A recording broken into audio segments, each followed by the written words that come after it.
네, 하나님 말씀 봅니다. 하나님 말씀 오늘 두 군데를 보도록 하겠습니다. 먼저 요한복음 17장 1절 한 절 보도록 합니다. 요한복음 17장 1절 한 절 먼저 봅니다. 같이 읽겠습니다. 예수께서 이 말씀을 하시고 눈을 들어 하늘을 우러러 이르시되 아버지여 때가 이르렀사오니 아들을 영화롭게 하사 아들로 아버지를 영화롭게 하게 하옵소서. 자, 이를 펴놓으시고요. 뒤에 로마서 3장 25절 26절 두 절 보도록 하겠습니다. 로마서 3장 25절 26절 두 절입니다. 같이 읽겠습니다. 이 예수를 하나님이 그의 피로써 믿음으로 말미암는 화목제물로 세우셨으니 이는 하나님께서 길이 참으시는 중에 전에 지은 죄를 간과하심으로 자기의 의로우심을 나타내려 하심이니 곧 이때 자기의 의로우심을 나타내사 자기도 의로우시며 또한 예수 믿는 자를 의롭다 하려 하심이라. 아멘. 예, 지난번까지 해서 우리는 그리스도의 십자가의 대속을 통해서 이루어진 일, 특별히 죄인의 구원과 관련해서 이루어진 일들이 무엇인가에 대해서 살폈습니다. 우리는 이것에 대해서 크게 네 가지를 살폈죠. 하나님과 우리 사이에 화목이 이루어져서 하나님이 더 이상 우리에게 진노하시지 않게 되었다라고 하는 것과 또 우리를 죄의 노예 가운데 있었던 우리를 그의 피로 사셨다, 구속을 받았다라고 하는 것을 살폈고 또 우리를 의롭다고 해줄 수 있게 되었다, 칭의에 대해서 살폈고 또 하나님과 우리 사이에 그런 화해가 이루어진 것에 대해서 살펴보았습니다.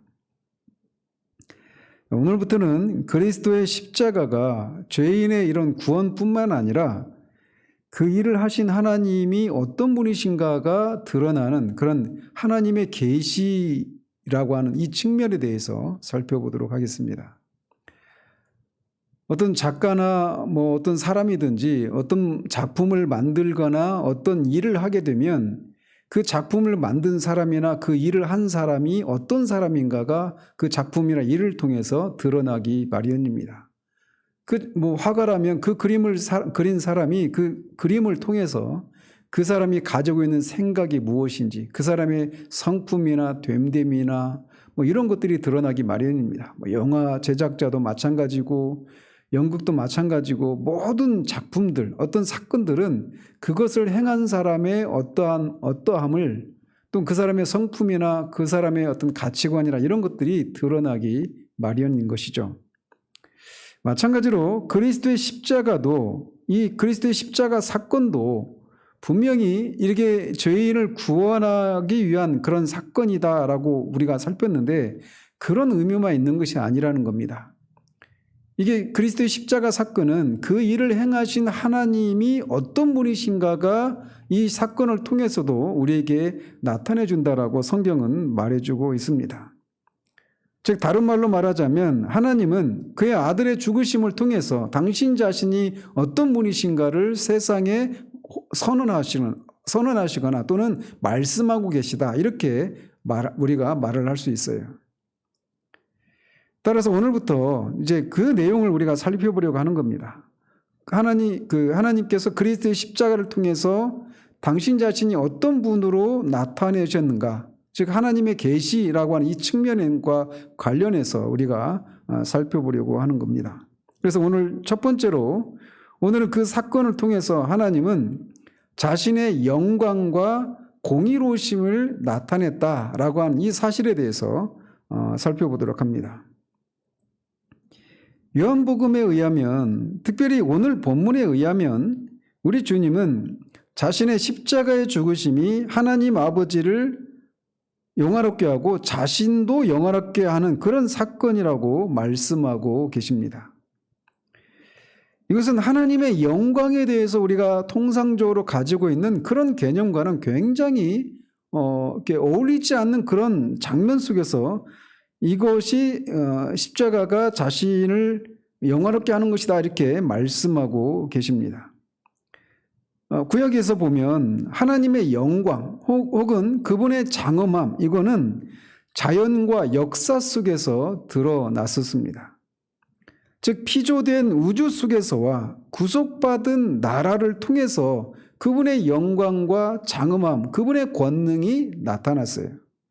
그래서 우리가 늘 보는 하늘과 땅과 그 하늘과 땅에 있는 또는 바다에 있는 그 모든 피조물들, 해와 달과 별들, 이런 어떤 거대한 천체뿐만 아니라 그것들이 운행되는 그런 방식이나 또는 아주 작은 그런 것들에 이르기까지 모든 피조물들은 하나님의 영광을 선포하고 드러낸다라고 성경은 우리에게 말해주고 있습니다. 심지어 우리 주님은 솔로몬이 입은 그 옷보다도 들에 핀 그 백합화가 더 큰 영광을 나타낸다라고 말을 하고 있어서 그런 들풀까지도 하나님, 그것을 지으신 하나님의 영광을 나타내는 그런 도구들이다라고 말씀하고 있어요.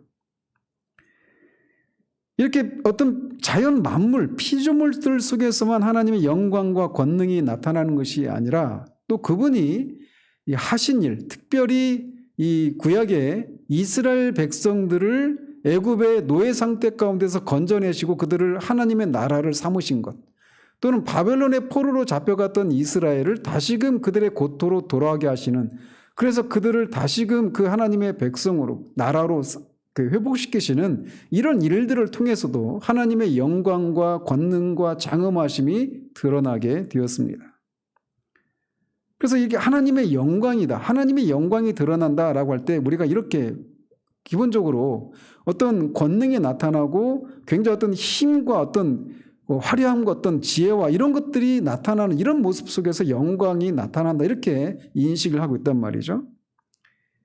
그래서 공간복음 기자들도 예수 그리스도의 영광이 가장 그분의 생애 가운데 가장 그분의 영광이 잘 드러난 사건이 있다라고 기록으로 남겨놓은 게 있다라면 바로 변화산상에서의 예수님의 모습입니다.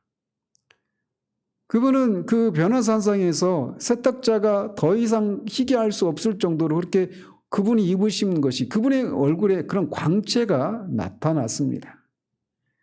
그리고 그분의 영광이 극치에 다다르는 때는 다름 아닌 그분이 다시 오실 때, 그분이 다시 재림하실 때, 재림하실 때 오게 될 그 모습, 그때 그 영광이 극치에 이르게 될 것이고, 그렇게 오셔서 하나님 나라를 완성하시는 것을 통해서 이 하나님의 영광이 온전히 드러나게 된다라고 성경은 우리에게 말해주고 있습니다. 그래서 우리가 하나님과 그리스도의 영광이 나타난다라고 말할 때는 이런 것과 관련해서 주로 생각한단 말이죠. 그런데 요한복음에 의하면 이 영광이 우리가 일반적으로 통상적으로 가지고 있는 영광의 개념과는 다른 장면 속에서 그분의 영광이 나타났다라고 우리에게 말해주고 있어요. 가장 먼저는 그분의 성육신에 대해서 그렇게 그 성육신의 과정 속에 그분의 영광이 나타났다라고 말을 합니다. 요한복음 1장 14절에 말씀이 육신이 되어 우리 가운데 거하심에 우리가 그의 영광을 보니 아버지의 독생자의 영광이요 은혜와 진리가 충만하더라. 하나님의 아들이신 분이 인간의 몸을 입고 오신 이 성육신은 그분의 영광을 버리고 낮아지신 사건인데, 사도 요한은 그 성육신 안에서 독생자의 영광을 본다라고 말을 하고 있어요. 굉장한 역설이죠. 육신을 그분의 장막으로 삼고 우리 가운데 거하신 독생자의 성육신, 이것은 이 구약의 시내산에서 나타나셨던 그 큰 나팔 소리와 화염과 그 구름과 그런 그 지진과 같은 그런 권능 속에 나타나셨던 하나님이 성막에 임재하신 것이 예표하고 있는 그런 모습이 성취된 사건이기도 합니다.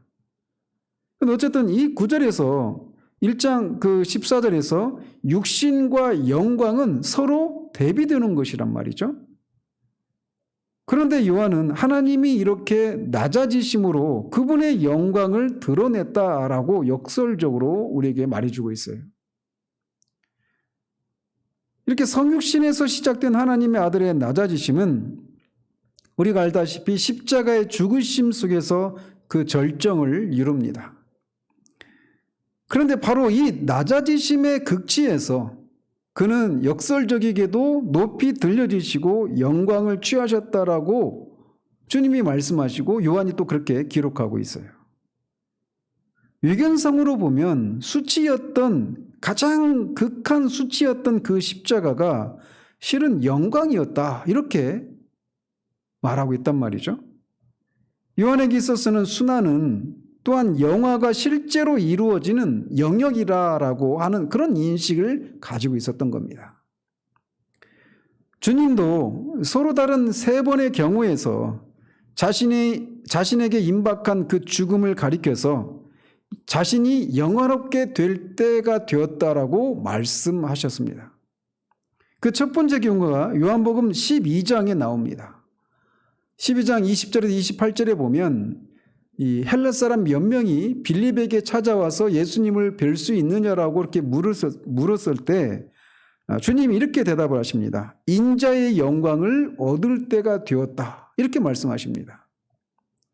그렇게 말씀하시면서 하늘의 미랄이 떨어져서 죽지 않으면 많은 열매를 얻을 수 없는데 그 많은 열매를 얻기 위해서는 하늘의 밀이 땅에서 떨어져서 죽어야 된다, 이렇게 말씀하시면서 자신이 이제 십자가에서 죽게 되는 것을 언급하십니다. 그러면서 그 문맥 속에서 인자의 영광을 얻을 때가 왔다, 이렇게 말씀하고 계셔요. 그러니까 십자가에 미랄이 죽는다라고 하는 것, 이것은 결국 십자가에 주님이 죽으시는 것을 의미하는데 그것이 죽음이지만 그것이 결국 많은 열매를 맺게 되는 것과 같이 그분이 죽으심으로, 십자가의 죽으심으로 영광을 얻게 된다라고 이렇게 말씀하고 계신단 말이죠. 즉 자신의 죽으심이 수치의 극치이지만 역설적이게도 그것이 자신이 영화롭게 되는 것이라고 첫 번째로 말씀하십니다. 그리고 두 번째 경우가 바로 다음 장 13장 3절에서 30절에 32절에 나오는데, 여기는 이제 그 최후의 만찬이 이루어졌던 다락방에서 있었던 일입니다. 그리고는 이제 제자들이 예수님이 거기서 자신이 팔 것이다, 너희 중에 하나가 나를 배신할 것이다, 그리고 내가 이제 죽게 될 것이다, 이런 말씀을 하셨을 때 제자들 사이에서 그런 작은 소동이 일어나잖아요. 그러면서 요한이 주님에게 묻죠. 우리 중에 누가 주님을 팝니까? 이렇게 물었을 때 주님이 내가 떡을 찍어서 이렇게 주는 사람, 그 사람이 팔자다, 이렇게 말을 했는데 그거를 요한이 봤죠. 가룟 유다가 봤죠. 그리고 가룟 유다가 밖으로 나갑니다. 그리고 밖으로 나가서 그가 나가니 밤이더라, 이렇게 말하고 나서 바로 32절에서 지금 인자가 영광을 받았고 하나님도 인자로 말미암아 영광을 받으셨도다, 이렇게 말씀하십니다. 십자가의 죽음을 앞둔 바로 전날 밤에 이런 말씀을 하신 거예요. 즉 그래서 십자가 사건을 통해서 자신이 영화롭게 될 것이다 라고 말씀하시고, 뿐만 아니라 아버지 하나님도 영화롭게 되신다라고 말씀하고 있단 말이죠. 그리고 세 번째 경우가 바로 오늘 본문입니다. 오늘 본문도 이 다락방에서 그들과 함께 지내신 그 밤을 마감하시면서 이 기도를 하시기 시작했단 말이에요. 그래서 다락방에서 했던 기도인데, 아버지여 때가 이르렀사오니 아들을 영화롭게 하사 아들로 아버지를 영화롭게 하옵소서, 이렇게 기도하신단 말이죠. 그래서 바로 이것도 십자가를 앞두고 이렇게 기도하고 있는 거예요. 그래서 이 세 가지 경우를 통해서 우리에게 말해주고 있는 것은 이 주님이 지금 영화롭게 되었다, 지금 영화롭게 될 때가 왔다, 이렇게 말씀하고 있어서 거기서 말하는 지금은 십자가 사건을 가리킨다라고 우리가 해석할 수 있단 말이죠. 뿐만 아니라 이렇게 그 십자가의 죽으심을 통해서 십자가에 죽으시는 예수 그리스도 자신뿐만 아니라 아버지 하나님도 영화롭게 되었다라고 말씀하고 있는 거예요.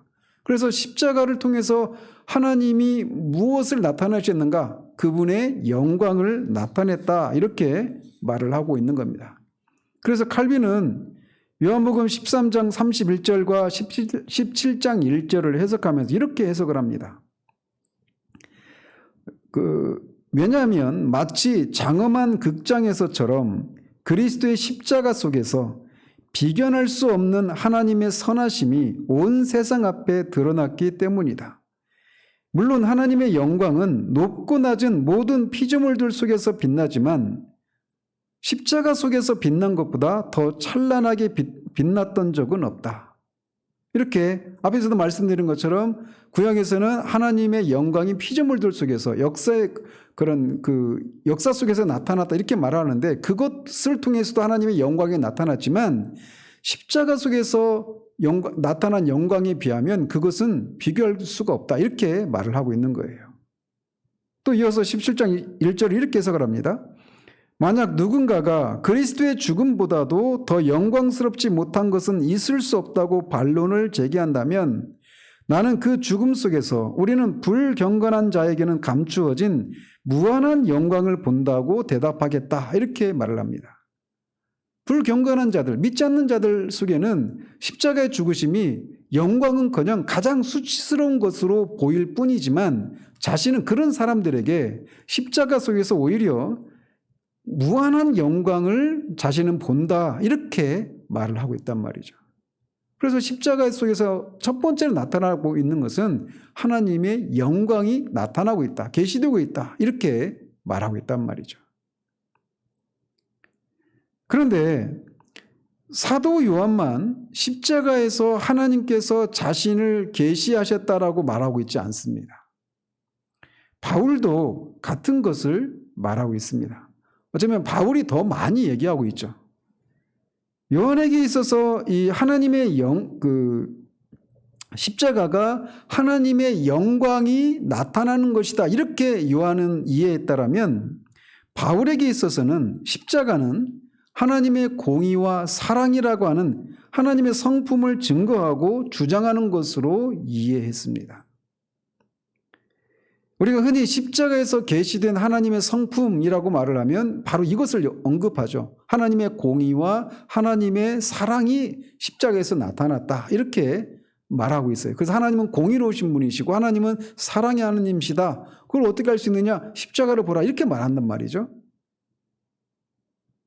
오늘은 이제 사랑에 대해서는 다음 주에 살피도록 하고 오늘은 공의에 대해서만 살피도록 합니다. 십자가에서 하나님의 공의가 계시되었다라고 하는 것을 말하고 있는 대표적인 구절이 있다라면 바로 오늘 본문입니다. 로마서 3장 25절과 26절이에요. 이 예수를 하나님이 그의 피로써 믿음으로 말미암는 화목제물로 세우셨으니 이는 하나님께서 길이 참으시는 중에 전에 지은 죄를 간과하심으로 자기의 의로우심을 나타내려 하심이니 이게 바로 이제 하나님의 공의로우심을 나타낸다 이런 부분이죠. 곧 이때 자기의 의로우심을 나타내사 자기도 의로우시며 또한 예수 믿는 자를 의롭다 하려 하심이라 이렇게 말을 합니다. 그래서 십자가는 하나님이 의로우신 분이시다, 공의로운 분이시다라고 하는 것을 나타내는 것이다 이렇게 바울은 말하고 있는데 이 하나님의 공의에 대한 이 개념은 이 성경에 등장하는 인물들뿐만 아니라 지금도 여전히 세상 사람들이 늘 가지고 있는 의문 중에 하나입니다. 다른 말로 쉽게 말하면 정말 하나님이 살아계신가? 살아계시다라면 하나님이 정말 과연 공의로운 분인가? 이런 질문들이 성경 속의 인물들뿐만 아니라 세상 사람들도 여전히 가지고 있는 그런 질문이에요. 하나님의 공의에 대해서 이 의문을 가지게 되는 것은 크게 두 가지 방면으로 나타납니다. 하나는 악인을 향해서 왜 하나님은 형벌을 내리지 않는가라고 하는 겁니다. 과연 하나님이 공의로운 분이시라면 악인이 어떻게 저렇게 형통하는데 악인이 어떤 형벌도 받지 않고 그렇게 이 세상을 살아가는데 만약 하나님이 계시고 계신 하나님이 공의로운 하나님이시라면 어떻게 악인들을 그들의 죄악에 따라 심판을 내리시지 않는가? 그런 일이 일어나지 않는 것을 보면 하나님은 공의로운 분이 아니다라고 하는 그런 질문을 던집니다. 또 하나 하나님의 공의에 대해서 의문을 가지는 또 다른 방면은 의인들을 향한 하나님의 처사가 이해되지 않는 것을 통해서 드러납니다. 악인을 심판하지 않는 거, 그리고 그것도 막 참을 수 있다고 해요. 근데 의인들이 자주 고난을 당하고 뜻하지 않는 재앙을 겪는 경우들이 있어요. 그리고 이것은 지금도 여전히 우리가 가지고 있는 그런 질문이죠. 왜 하나님을 위해서 그래도 살려고 하는데 왜 나한테 이렇게 어려운 일이 생기는가? 이런 질문들이죠. 이걸 뭐 다양하게 우리가 문제 제기를 할 수 있겠죠. 그렇게 고난을 당하기도 하고 의인들의 기도에 응답하시지도 않는 것 같고 그들을 돌보시지 않는 것 같은 상황이 하나님이 과연 공의로운 분인가라고 하는 의문을 던지게 만드는 그런 한 가지 방면이에요. 악인들을 향한 하나님의 처사와 의인들을 향한 하나님의 그 대우 속에서 하나님이 과연 공의로운 분이신가라고 하는 이런 질문들을 사람들이 성경 속의 인물들뿐만 아니라 하나님을 믿지 않고 있는 사람들조차도 가지고 있는 그런 질문이란 말이죠. 그래서 소돔과 고모라의 심판 예고를 들었던 아브라함이 세상을 심판하시는 이가 공의를 행하실 것이 아닙니까? 라고 하는 그런 질문을 하나님 앞에 아뢰면서 그렇게 의인과 악인을 같이 멸하셔서는 안 됩니다. 라고 하면서 의인이 50명이 있다라며 하면서 10명까지 내려가면서 의인이 그 10명이라도 있으면 그 성을 심판하지 않으시겠습니까? 라고 그렇게 질문을 던지며 하나님 앞에 기도하지 않았습니까? 그런 것처럼 그런 아브라함으로부터 욥이나 하박국이나 시편 73편 기자나 이런 것들이 다 하나님의 공의와 관련된 그런 성경들이고 또 성경의 어떤 시편의 어떤 부분들입니다. 그래서 그런 다양한 상황 속에서 하나님이 과연 살아계신가라고 하는 그런 생각에서부터 그분이 정말 살아계시다라면 과연 공의로운 분이신가라고 하는 그런 영혼 깊은 곳에서부터 올라오는 그런 두려운 질문들을 가지고 씨름을 해야만 했습니다. 그리고 그것은 성경 속의 인물들뿐만 아니라 여전히 지금 우리들도 종종 그런 질문들을 가지고 하나님 앞에 낙심하기도 하고 절망하기도 하고 막 원망과 불평이 쏟아지는 이유 중에 하나가 바로 그런 거죠. 그리고 믿지 않는 사람들 역시도 마찬가지로 그런 질문들을 가지고 있어요. 엊그제도 말씀드렸잖아요. 학살자가 죽었는데 국민을 죽인 그 학살자가 죽었는데 감옥에서 죽지 않고 평안히 천수를 누리고 그렇게 죽는 그런 모습을 보면서 하나님이 계시지도 않다. 그런 공의로운 분이 아니다. 이런 얘기를 한단 말이죠. 그래서 이런 질문들에 대해서 성경은 크게 두 가지 대답을 합니다. 하나는 최후의 심판을 주목하라는 거예요. 그리고 또 다른 하나는 십자가에서 나타난 그 하나님의 심판을 보라라는 것입니다. 그래서 이 첫 번째 대답, 즉 최후 심판이 있다라고 하는 이런 것에 전형적인 그런 성경이 있다라면 시편 73편이죠. 시편 73편의 그 기자는 악인들이 불의를 행하면서도 그들이 그 불의를 행하면서 그 불의에 대한 하나님의 심판이 즉각적으로 임하지 않는 것에 대해서 깊은 회의를 가집니다. 그들은 불의를 행하고 교만해서 이 가난한 사람들을 약자들을 핍박하고 그렇게 막 교만하게 행합니다. 그리고 그들은 자신들이 원하는 것보다 더 많은 소득을 얻어요.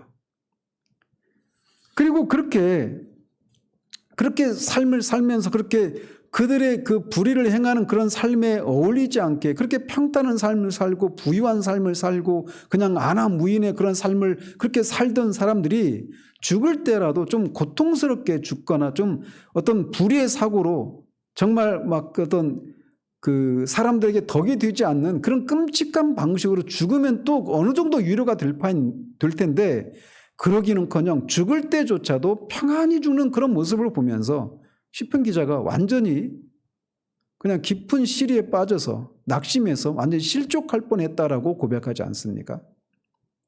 그런 그가 성전에 들어갔을 때 이 악인의 최후에 대해서 깨닫게 되면서 그 영혼이 다시 회복이 되는 그런 시편이 73편이죠.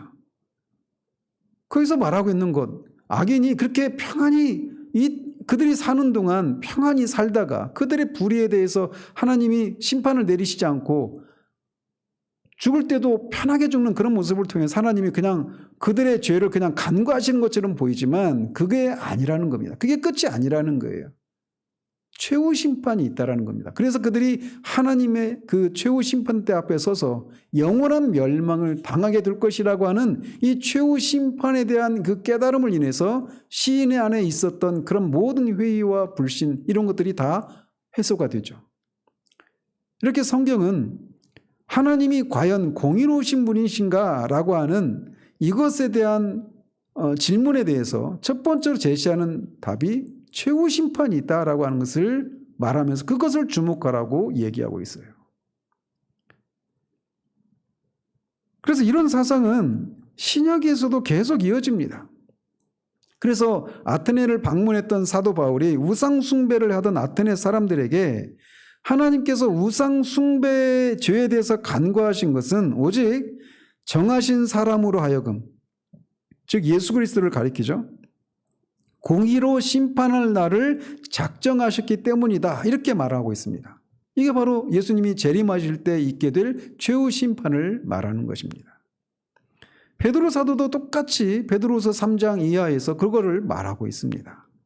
즉 이렇게 성경은 첫 번째로 하나님의 공의가 드러나는 것은 최후 심판 때 드러난다. 그래서 이 세상에서 일어나고 있는 그런 악인이 형통하고 의인은 고난을 받는 그런 모순된 공의로 하나님이 세상을 통치하시고 섭리하시지 않는 것 같은 그런 삶을 보면서 회의에 빠진 사람들로 하여금 그렇지 않다. 하나님이 최후 심판 때 반드시 공의의 심판이 있다라고 하는 것을 주목하도록 그렇게 답을 합니다. 두 번째로 제시하고 있는 답이 바로 우리가 오늘 살펴보고 있는 것처럼 십자가 사건이라고 말을 합니다. 십자가 사건은 하나님의 공의가 드러난 그런 사건이다. 하나님이 공의로우신 분이라고 하는 것이 천명된 사건이다. 이렇게 말을 한단 말이죠. 바로 이것이 구약시대에 죄가 처벌되어야 함이 마땅한데도 불구하고 그 죄들을 처벌되지도 않고 용서되지도 않고 그대로 누적되도록 방치된 이유다라고 이 오늘 본문에서 우리에게 말해주고 있어요. 다시 말하면 하나님께서 이전에, 즉 여기서 말하는 이전은 그리스도의 십자가 사건 이전을 가리키는 겁니다. 이전에는 죄를 보시면서도 아무런 행동도 취하지 않은 이유가 그가 도덕적인 무관심 때문이거나 또는 도덕적으로 무관심하기 때문도 아니고 그분이 공의로운 분이 아니시기 때문이 아니라는 거예요. 그리스도가 와서 십자가에서 그것을 처리할 때까지 인격적으로 오래 참으셨기 때문이라고 오늘 본문에서 말해주고 있는 겁니다. 오늘 읽지는 않았지만 21절에 보면 이제 로마서 3장 21절입니다. 그 21절에 보면 이제는 율법 이외에 하나님의 한 의가 나타났다라고 말합니다. 여기서 하나님의 의가 뭐냐라고 하는 것에 대해서 크게 세 가지 견해들이 있는데 개혁주의적인 입장은 불의한 자를 의롭게 하시는 하나님의 의로운 방법 이렇게 말을 합니다. 불의한 자를 의롭게 하시는 하나님의 방법 이게 뭡니까? 바로 칭의죠. 그리고 그것이 가능했던 것, 즉 불의한 자임에도 불구하고 하나님이 그들을 의롭다고 하시는 것이 의로울 수 있는 것은 하나님의 아들을 화목제물로 삼으셔서 그에게 죄인들이 받아야 할 하나님의 진노와 심판을 쏟아붓는 방식으로 이루어졌다라고 25절에서 말을 하고 있습니다. 만약 하나님께서 그리스도 안에서 십자가 위에서 우리의 속전을 지불하고 죄에 대한 하나님 자신의 진노를 화목시키지 않았다면 그는 우리를 의롭다고 할 수가 없었습니다. 그런데 하나님이 그렇게 하신 겁니다. 그리고 그렇게 하신 이유를 25절은 이렇게 말합니다. 즉 그의 아들을 화목제물로 그렇게 십자가에 내어주신 것은 그 내어주신 목적이 뭐냐?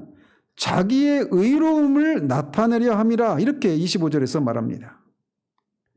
이것을 다른 말로 말하면 하나님이 자신이 의로우신 분이시다라고 스스로 변론하셨다라는 거예요.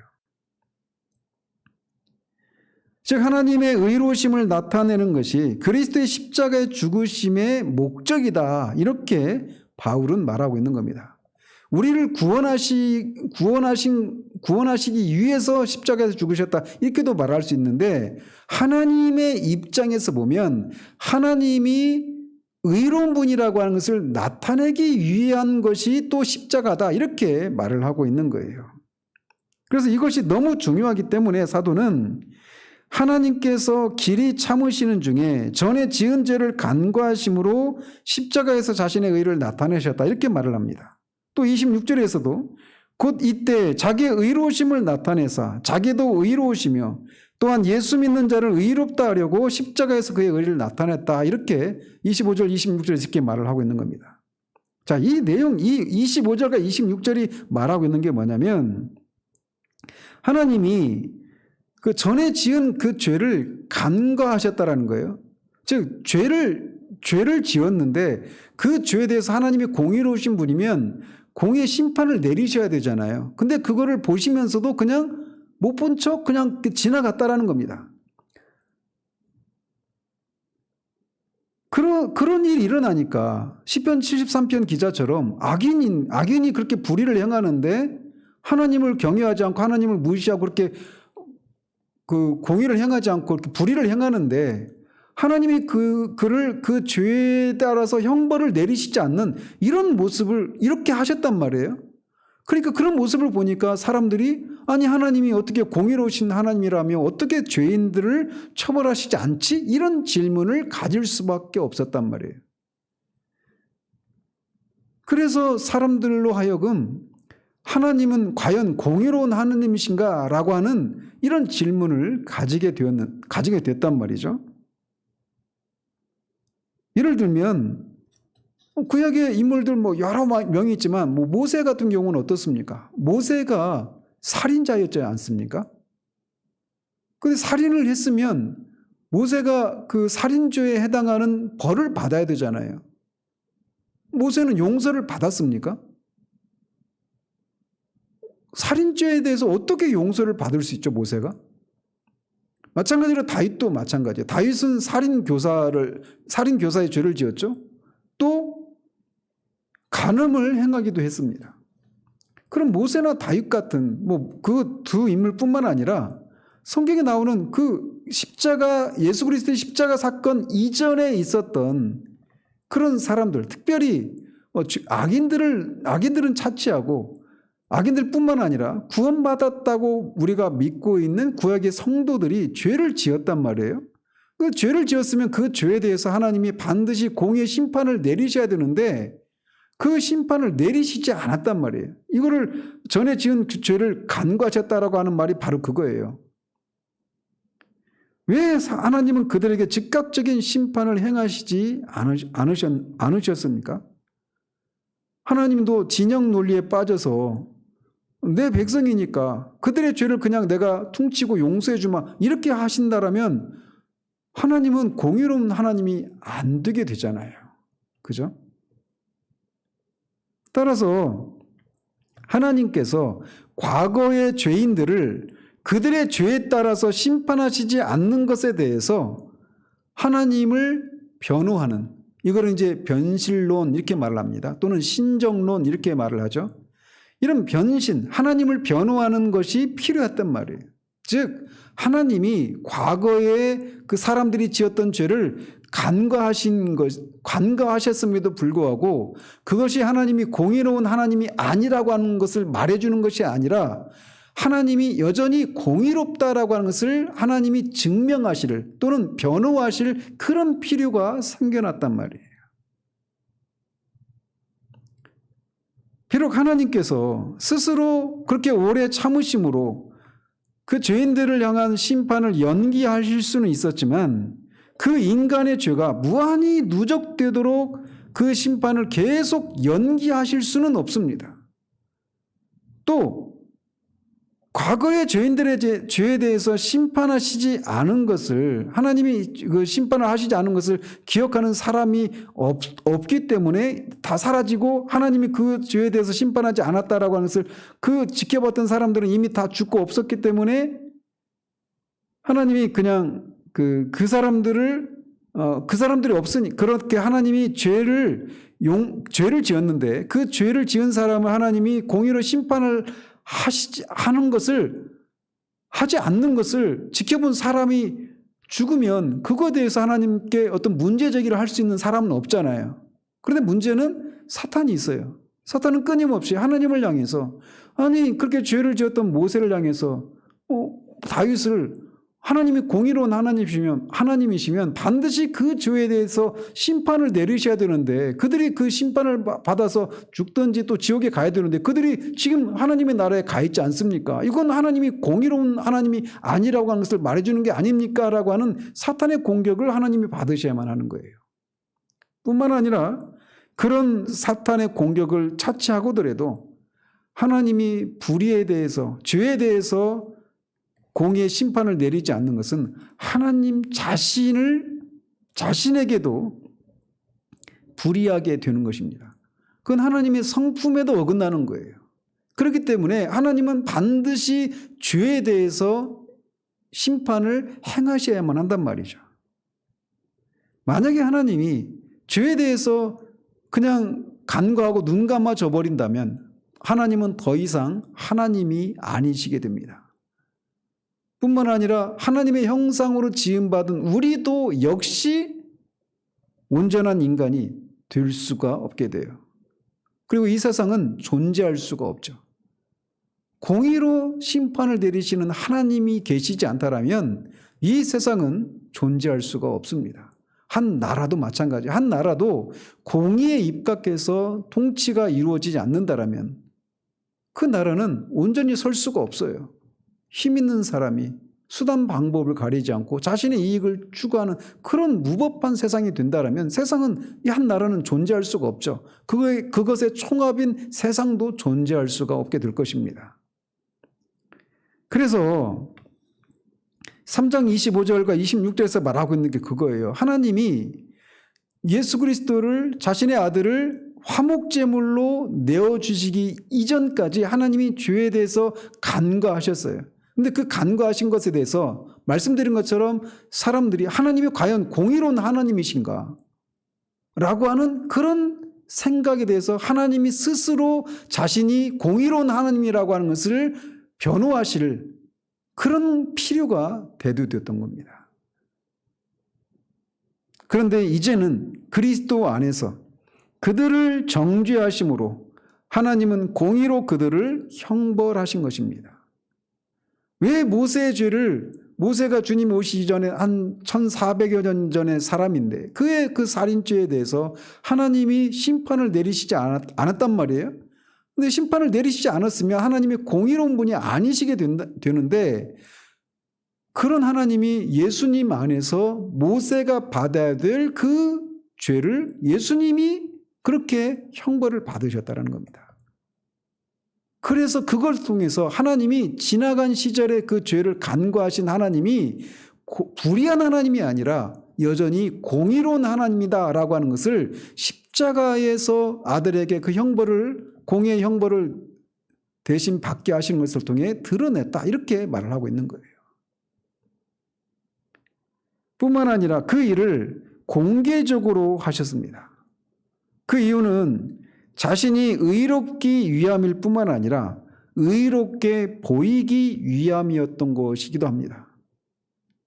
즉 십자가에서 그렇게 공개적으로 죽이신 것은 하나님이 공의로운 분이시기 때문이기도 하고, 하나님이 공의로운 분이라고 하는 것을 사람들에게 알릴 필요가 있었기 때문에 그렇게 공개적으로 그런 십자가의 죽으심을, 십자가 사건이 있었다라는 거예요. 과거에 죄를 형벌하지 않은 까닭에 마치 하나님이 불의한 그런 분처럼 보였기 때문에 이제 그리스도 안에서 그 형벌을 하나님이 당하심으로써 하나님은 자신의 의에 대한 현재적이고 가시적인 증거를 그렇게 드러냈다라는 겁니다. 그 결과 이제 아무도 하나님이 죄를 용인하신다라고 하는 이유로 하나님을 비난하지 못하게 됩니다. 즉 하나님은 도덕적으로 무관심하거나 불의하다고 비난하지 못하게 되었다라는 거예요. 그래서 하나님이 과연 공의로우신 분이라면 어떻게 이런 일들이 일어날 수 있지라고 하는 그런 다양한 그런 이유들로 인해서 그런 질문을 던지는 사람들에게 대답할 수가 있는 거예요. 하나님이 그렇게 불의한 것처럼 보이는 그런 일들이 일어나고 있는데 그게 하나님이 불의한 분이어서가 아니다라는 겁니다. 어떻게 알 수 있느냐? 십자가를 보라는 거예요. 십자가를 통해서 하나님이 불의한 하나님이 아니라 공의로운 하나님이라고 하는 것을 공개적으로 드러내셨다라고 대답할 수 있게 되었다는 것이죠. 십자가는 죄를 심판함에 있어서의 하나님의 의와 죄인을 의롭게 함에 있어서의 하나님의 자비를 동시에 분명하게 나타내고 있는 겁니다. 왜냐하면 이제는 그 아들의 대속적인 죽음의 결과로 하나님은 의로운 분이시면서 동시에 그 아들을 믿는 자들을 의롭게 하는 분이 될 수 있기 때문입니다. 하나님은 자신의 의를 훼손하지 않고도 불의한 자들에게 의로운 위치를 내려줄 수 있게, 즉 그들을 의롭다고 하실 수 있게 되었던 겁니다. 이렇게 그리스도의 십자가는 하나님의 영광이 나타나는 그런 것이기도 하고 동시에 하나님은 공의로운 분이다라고 하는 것을 드러내는 계시되는 그런 사건이다라고 성경은 우리에게 말해주고 있어요. 그래서 이것에 대해서 타일러 포사이스는 이렇게 말합니다. 기독교 변실론에 관한 전시를 위한 강의들이라고 하는 책에서 이렇게 말을 합니다. 변실론이니까 하나님을 변명하는, 변호하는 이런 의미예요. 그래서 거기서 이렇게 말을 합니다. 십자가의 신학 이외에 다른 곳에서는 세상을 향한 변실론을 찾을 수가 없다. 즉 십자가에서 나타난 하나님의 공의에 대한 것을 말하는 것 이외에는 세상을 향해서 세상 사람들이 하나님이 과연 공의로우신 하나님이냐, 어떻게 그런 그 악을 행하는 사람들이 그렇게 형벌을 받지 않고 그렇게 죽을 수 있느냐, 또는 의인들이 선한 사람들이 어떻게 그렇게 고난을 받는 일들이 일어날 수 있느냐, 이런 질문들에 대해서 답을 할 수 있다는 거예요. 뭐가? 십자가가. 그래서 십자가 신학 이외에 다른 곳에서는 세상을 향한 변실론을 찾을 수가 없다, 이렇게 말을 하는 겁니다. 유일한 최후의 변실론은 인간의 칭의에 근본적으로 필요한 하나님의 자기 정당화이다. 이런 세상에서는 인간의 어떤 이성도 하나님을 정당화시킬 수가 없다. 오직 하나님이 직접 자신의 정당성을 입증해야 하는데 하나님은 십자가 위에서 그 일을 하신 것이다. 이렇게 포사에서는 말을 합니다. 십자가는 이렇게 하나님이 공의로운 분이시다. 도덕적으로 무관심하거나 불의한 분이 아니시라 십자가를 통해서 그 아들을 통해서 그 아들에게 그 사람들의 죄를 대신 받게 하신 것을 통해 그들의 죄를 용서하고 그들의 죄에 대한 형벌을 내리시는 공의로우신 하나님이시다라고 하는 것이 계시된 사건이다, 이렇게 말을 하는 겁니다. 이렇게 오늘은 십자가가 하나님의 영광이 계시된 것이고 하나님의 공의로우심이 계시된 것이다라고 하는 내용을 살폈는데, 또 다음 주에는 거기에서 십자가에서 하나님이 어떤 분이시다라고 하는 것이 또 드러나게 되었는가, 사랑과 그 이외의 다른 내용들을 우리가 더 살펴보도록 하겠습니다. 기도하겠습니다. 하나님 아버지, 우리가 우리의 삶을 살아가면서 얼마나 많은 경우에 우리가 주님을 믿는 우리들이 이 땅에서 영광을 취하는 그런 삶을 살지 못하는 그런 상황 가운데에서, 또는 불의한 그런 현실들 속에서 우리가 하나님이 공의로운 분이신지, 우리가 주님을 믿는 우리가 왜 이렇게 가난하고 고난과 어려움을 겪는 그런 삶을 살아가는지에 대한 그런 질문을 가질 수가 있습니다. 그런 질문을 가질 때마다 우리가 바라봐야 할 것이 바로 십자가인 것을 우리가 다시금 기억하게 됩니다. 십자가의 죽음을 주님은 자신을 영화롭게 하는 것이라고 말씀하십니다. 마찬가지로 우리의 삶이 정말 우리가 통상적으로 알고 있는 그런 영광과는 거리가 먼 그런 십자가가 오히려 주님을 영화롭게 하는 것이라고 말하고 있는 그 주님의 가르침들 속에서 우리의 삶을 바라보는 통찰력들을 얻을 수 있도록 주님 도우시옵소서. 우리가 건강하고 번영을 누리고 하는 것이 영광을 취한 것이라고만 생각하는데 주님은 십자가가 주님을 영화롭게 하는 것이라고 말씀하고 있는 것을 보며 우리의 삶이 그렇게 통상적으로 알고 있는 영광, 그것만이 하나님의 영광에 나타나는 것이 아님을 알고 우리의 삶을 새로운 시각으로 바라볼 수 있는 우리들 될 수 있도록 도우시옵소서. 또 우리에게 일어나는 여러 가지 불의하다고 생각되는 여러 가지 상황들, 왜 주님을 성실하게 믿으려고 하는데 왜 나한테는 이렇게 어려움이 있는가라고 하는 것을 통해서 하나님이 과연 공의로운 분이신가?